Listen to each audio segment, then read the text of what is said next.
Hey again, everyone. It's Colleen with Artwork by Colleen. I'm going to show you a little more in depth how I made that newest Kaleidoscope came with the fall colors. So I used most of the same colors that I used in the first Kaleidoscope, but the one that was too detailed and it came out too small when I reduced it down. Here I'm putting just some green in the middle of the gold. I took a dowel and I pressed it and went ahead and made the little divots for it. I took the Skinner blend for the white and turquoise, and then I took black and white and I made little squares for them. Inside the orange, I just put a little bit of brown, cut it in half and put it together.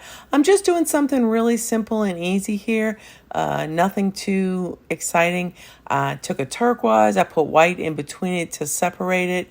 I cut it into 3 pieces, and then I just put that making towards the triangle, and here I'm finishing up the triangle, and I wanted to give it a look of what it was going to look like. So in hindsight, first I should have done it a little bit smaller, so it's okay looking and it's, you know, a kaleidoscope, but I didn't really like that I chose to make that the centerpiece. If I had to do it, I would have taken the piece that was more turquoise with a little bit of dots on the end, and I would have made that to the center. I think it would have made a prettier picture.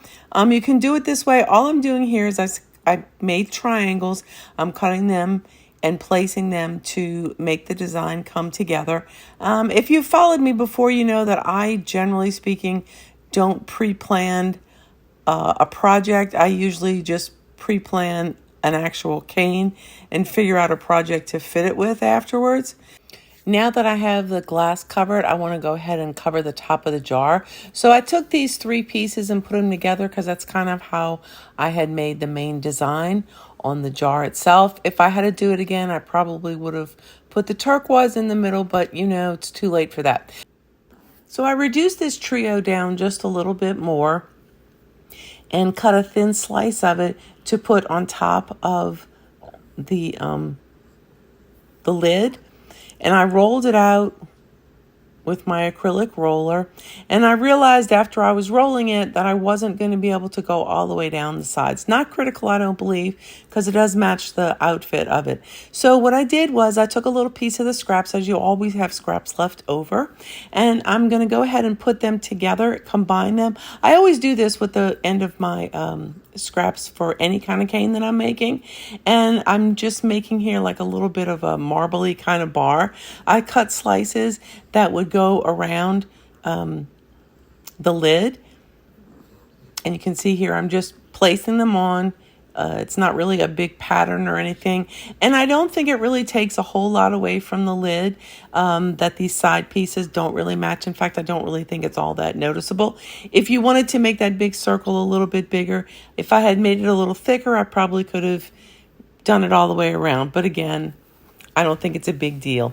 So at this point, I'm putting it all together and smoothing it out. Afterwards, I'm going to go ahead and take my X-Acto knife and I'm going to cut around it. As always, I always appreciate you guys' comments.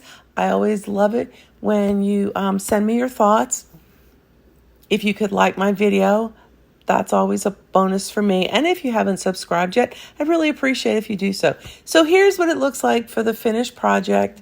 All I have to do is go and bake it. While I'm mostly happy with the results, and it's not the worst thing I've ever made. I kind of like this better, and it was after reducing it another round. Thanks for watching, you guys. Have an awesome day.